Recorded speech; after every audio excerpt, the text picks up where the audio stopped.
Good morning, my friends. Welcome to the NeedleBugg. My name is Karen, and today we're going to start my new series on Learn the Basics of Hardanger Embroidery. First installment today is on Kloster blocks. And Kloster blocks are the foundation of all Hardanger embroidery. So we are going to learn how to construct a cloister block and how to do them in stair steps or straight across. Those are the two most frequent ways. The other thing I will add in is if you have a cluster block that is made up of several put together. So I will also show you how to do that. Well, first I would like you to understand that cluster blocks are the building blocks of Hardanger embroidery. It's what your whole piece is based on. So we need to understand also that their placement and construction needs to be perfect. Not to scare you, but just to emphasize the point that unlike cross stitch where, yeah, you can fudge things pretty easily, you can't do that in Hardanger embroidery. Everything has to be perfect, has to be exactly where it should be, and placed across. When you're going to be cutting threads, of course, every cloister block has to have its twin on the other side, and those two blocks must match. So we're going to look at now how to stitch a cluster block and then the various ways that they can be stitched.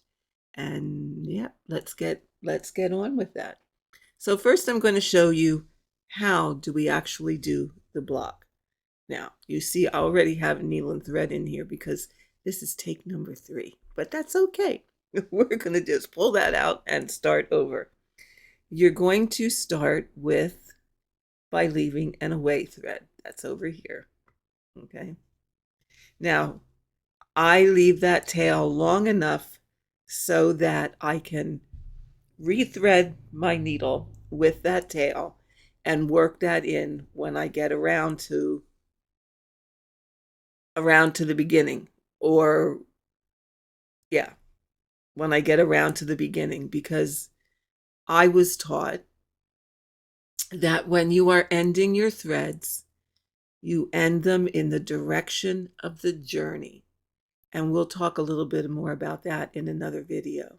So that is why I leave a tail long enough, because I'm going to end the thread in the blocks that come up on this side of this one.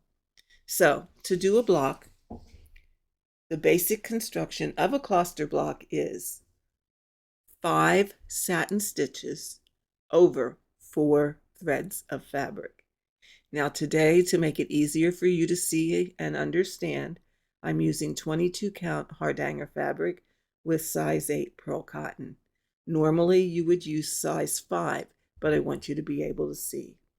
The only other thing I want to mention here is just because this is called Hardanger fabric does not mean that this is the fabric you have to use. In fact, it is not my preferred fabric at all. My own personal opinion, to do your Hardanger on this makes it too bulky and clunky looking. I do not like that effect. You can do Hardanger on any fabric that has an even weave. You cannot do it on Aida cloth. It just won't work. But you want a weave where you can clip these threads and pull them out easily. So some examples are Jobelin, Lugana, Linen, Davos, Linda. Any of those types of fabrics are fine. But you don't want the weave of Aida cloth because that's multiple threads woven together to make that horizontal and a vertical thread, and it just makes it kind of a mess to try and pull. So with that, let's look at how we do one. So I'm coming up at my starting point, wherever that is going to be, and that will be another video on how to read your graph. And I'm going to count down 4 fabric threads. 1, 2, 3, and 4. Now, you can do this as a stick and stab. My advice to you, if you can, is do it as a sewing method. So that I'm going to go down, put my needle down through the fabric, 4 threads down, and I'm going to come up in the hole next to where I started. Okay? And I am using a hoop. However, I have my fabric loose enough in the hoop in order to be able to manipulate it to be able to do a sewing method. So there's one satin stitch. This is satin stitch number 2. Again, go down through the fabric directly underneath where you came up, and then come up 1 thread to your left. Now, as I said, I probably do mine a little bit backwards from what you're going to see in many books.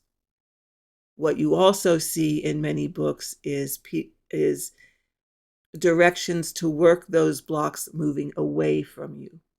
I prefer to work those blocks moving towards me, which is why my directions are probably a little bit backwards from what you see. So, but I'll show you that in a sec. So here is the 3rd. And again, you're going to go put your needle down directly below where you came up. Come up 1 thread away. So that's 3. The 4th one, put your needle down directly below and come up 1 thread away. Okay, and the 5th one is you put your needle down in there. Now, Kloster blocks can be done in several directions. What I'm going to show you first is the stair step, which is really the most common, because you see how, if you've looked at Hardanger pieces, how, there's usually a diamond shape. And those diamond shapes are made by stair-stepping your Kloster blocks. So with that, instead of coming up over here, you want to change directions. So you're going to go down 4 threads from where you came up. You're going to pivot your needle, and you're going to come up 4 threads to your left. Okay? What you want to avoid, because you don't, well, your pattern will tell you, but at this point, I don't know what's going to go in here. I'm not going to be cutting in here, but I might be putting something else. But what you don't want, see if I can flip this over reasonably. I'd have to do this. Okay. What you don't want is your thread going across here. You want it coming up and coming straight out. You don't want this. Okay? So let's flip you back. Tighten this up again. My handy dandy little rigged way of holding a hoop. If you guys only knew. Okay, so now when you're stair stepping, your blocks need to alternate directions. All right, so we're going to share the hole and come up 1 thread down. And we're going to do 5 satin stitches again. So that's 1 and 2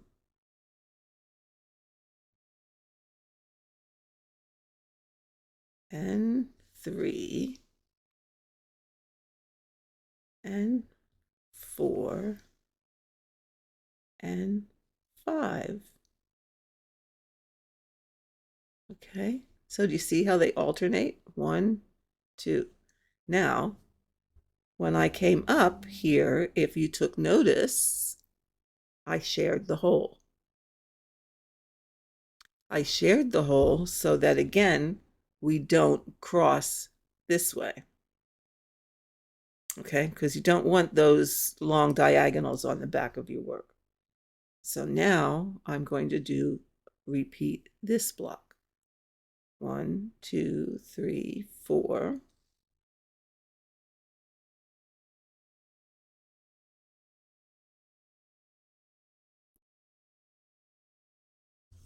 2, 3,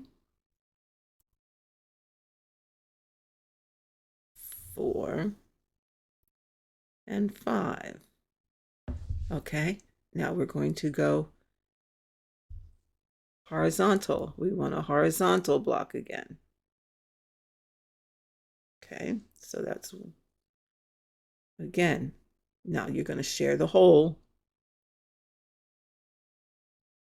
1,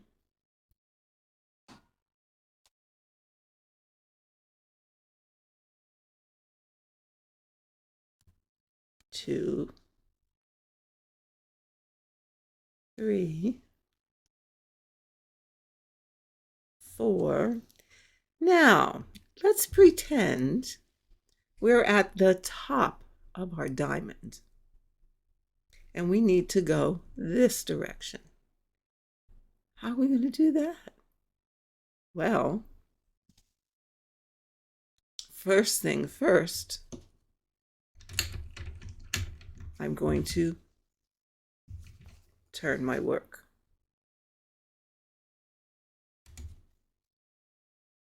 Okay, see if I get it back in my handy dandy little clamp here and adjust my camera here. Okay, so now this is going to be my top. This is actually the top over here. Okay, but I turned my work, so this is the top of my diamond, and I need to come down this direction. So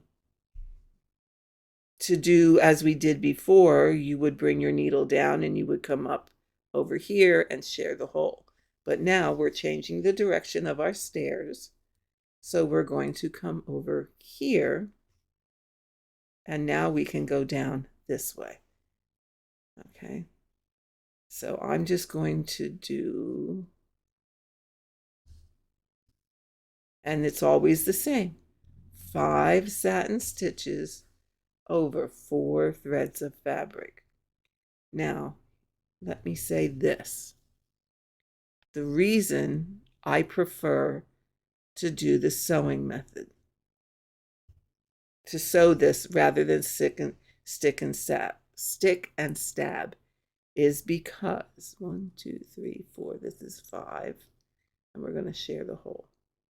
Okay. Okay. If I was sticking and stabbing, all right, 1, 2, 3, 4. So I'm going to stick here. What you cannot do is take a shortcut and come up here and go down here. Because, again, let me flip you over and show you why.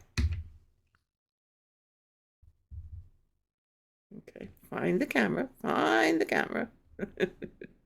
Okay, do you see the difference? Do you see that? Okay, and you would come up here, all right, and you would do the same thing there. Okay. Oh, where did it go? There we go. See that? What do you think would happen? What happens is there's nothing securing these threads, so that when you cut along here, because that's where you're going to cut here, well, you're going to cut here, here, and here.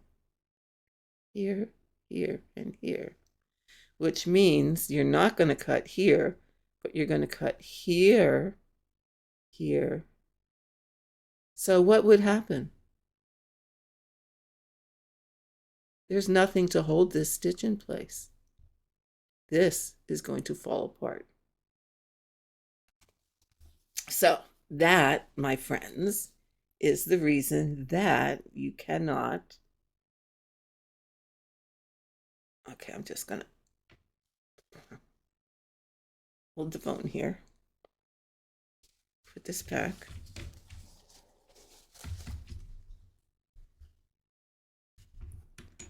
Pardon my jiggles. But I wanted you to see what happens if it's not done correctly. Visuals are always better. Okay. So let's pull this back out, and then let's pull this back out. So that's why if you cut, when you cut along here, if you have stitched in that manner, things are going to fall apart and you are going to lose your building blocks. Now, the other thing you want to note is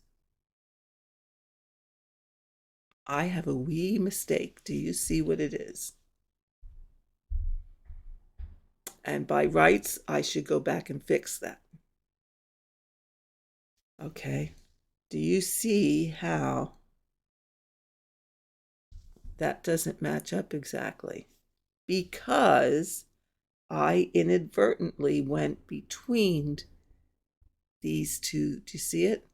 I went between those two threads instead of in this individual, instead of in this hole. I slipped and went in there. So by rights, that needs to come out and be fixed. So I would have to, 2, 3, 4, 5. I would have to, 1, 2, 3, 4. I would have to go back and fix that. And the only way to fix that is take this out, take this out, take this out, and do it correctly. Okay? Because I don't want to risk things not staying together correctly when I cut. So that is how you stair step. That is how you change directions. If you make a mistake, go back and fix it as soon as you find it. Now, the other thing is, and I'm not going to flip it again, if you have trouble figuring out where your mistake is, the easiest way to do that is flip your work to the wrong side, and you should be able to easily see where your mistakes are. Okay? They show up rather nicely on the wrong side of your fabric. Okay? All right. Did my cat steal my ball of pearl cotton? God. All right, because I need a new piece of thread now. And where is it? Oh, I'm having a day today, folks, but we're going to get through this. Because the next thing I want to show you is doing your blocks. Let me just get another ball of thread. I'll find that one eventually.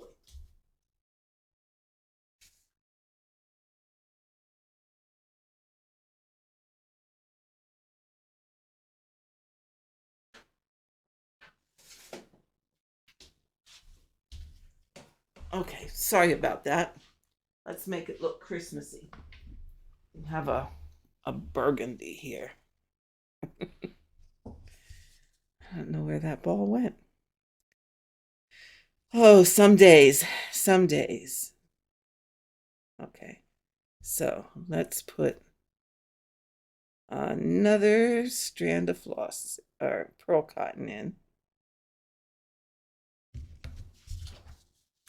I probably dropped it on the floor somewhere. And the cats will find it. Okay, so let's move up here.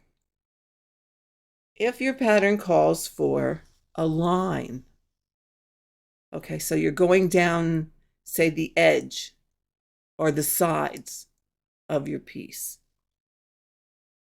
And I'm going to do them this direction, okay?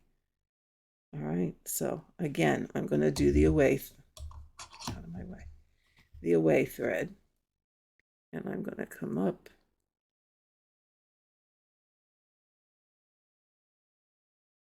at my starting point. Okay, and I'm going to start my first one. 1, 2, 3, 4. And I'm going to do 1, 2,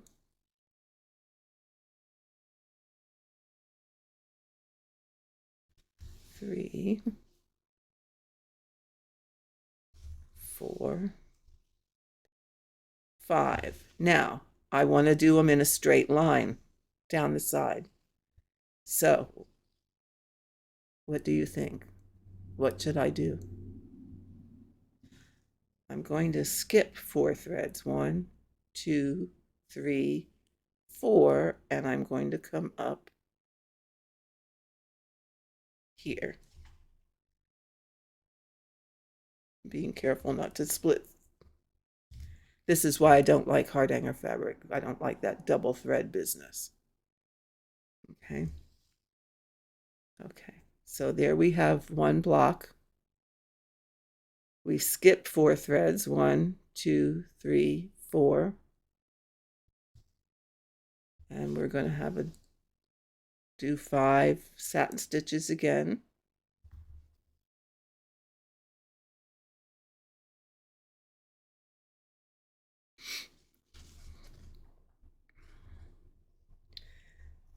I want the camera in close so that you can see it, but then that also means I have to move it around a little bit. So hopefully this is not going to make you seasick. 3, 4. See, there I did it again. This is exactly why I don't like this fabric. But for teaching purposes, it's fine. 2, 4, 5, and then I'm going to skip 4 again. 1, 2, 3, 4, and come up here.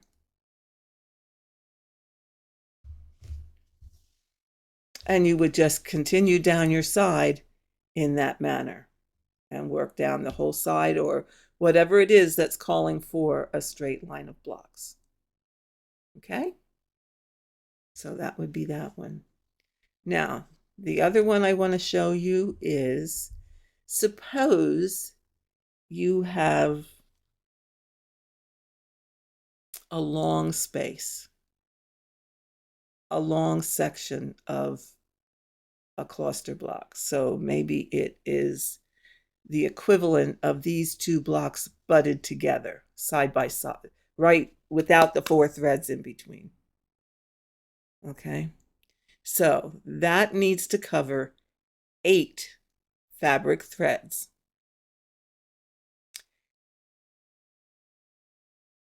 You will need to do 9 satin stitches.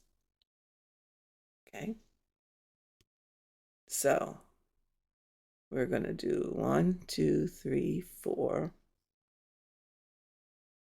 and then do 1,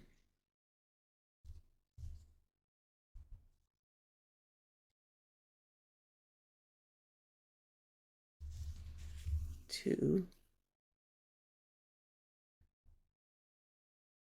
3,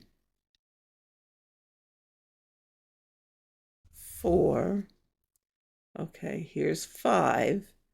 So that would be your first block, and that's covering 4 threads. 1, 2, 3, 4 across. Okay, so that's 5. 6, 7, 8, and 9. And I'm just going to bring my needle up over here. So when you're cutting, you will be able to cut 1, 2, 3, 4, 5, 6, 7, 8. Okay? Sometimes there are filling stitches that require you to cut 8, or maybe you're just going to cut the 4. There's different filling stitches that will have you cut different threads within this 8. Okay? So you may just cut the middle 4 and wrap those, and the middle 4 on this side and wrap those. And that will give you a different filling stitch. So that is how to do a straight line of satin stitches that are part of your Kloster blocks. Okay? It may be you might have to do more. And you may be cutting at various sequence places along that line of blocks. Okay? But the whole thing is, if you need to cover 8 threads, you do 9 stitches. If you need to cover 12 threads, you do 13 stitches.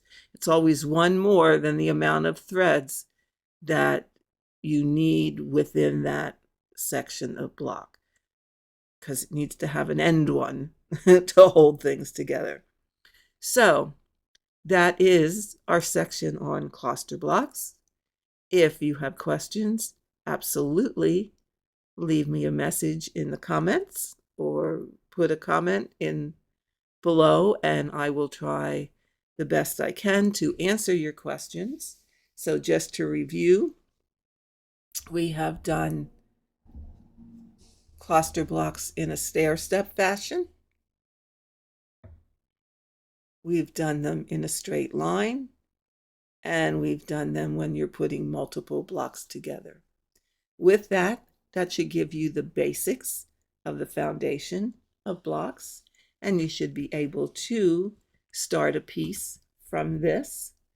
Again, if you have questions, please leave them in the comments below. I will do my very best to get back to you. And with that, I thank you for joining me today, and I will see you in the next installment.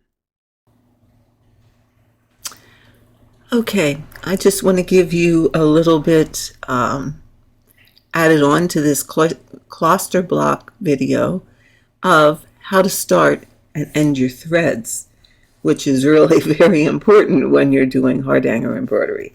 So as you can see here, and as you have seen in the video, I started here with an away thread. So this will get worked under the stitches that come up this side. Let me zoom in here. I was zoomed out for. Okay. Oops.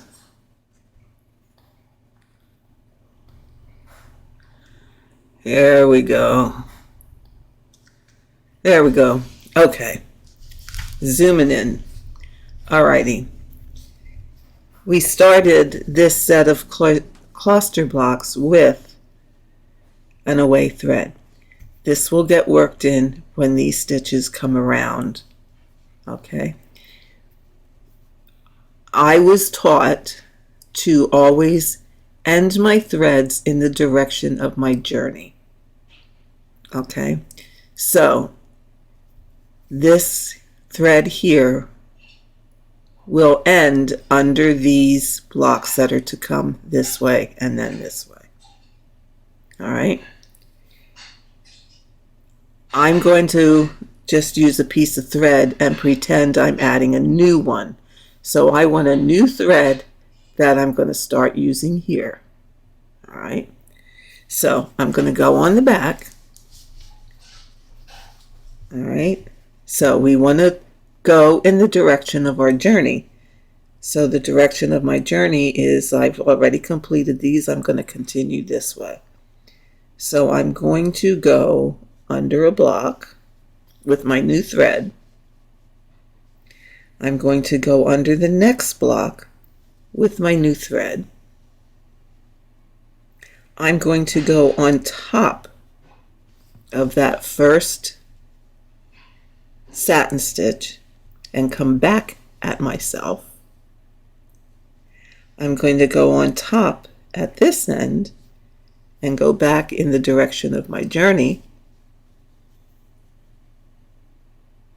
I'm going to go under another block, and I might even go under the next one, and then I will keep on stitching with that thread. So then I would come up here and continue stitching with this thread. Okay, now this one, if it were longer, once these blocks are in, then I would do the same thing with the thread that I'm ending as I did with the new one that I was starting. I would go under a block, do this I call it a locking stitch, go under another block or two, and then cut it off short. When these stitches get around to here, so you've done this, you've gone here, you've come up here, then we take this starting thread, work this way, and do the same locking procedure to end that thread and cut it off. So basically, this is what you do to start and end. Now I'm going to go back this way and show you again. So you're going to go, so you've gone under one or two. Now you want to lock the thread, so you're going to go under the next one. You're going to go, oops, sorry about that. You're going to go over the first one, pull it through, over the first one, pull it through, and continue on for another block or two and cut it off. So wherever you have to end threads, that's all you do. Okay? I will show that again in the next video, which will be the buttonhole stitch.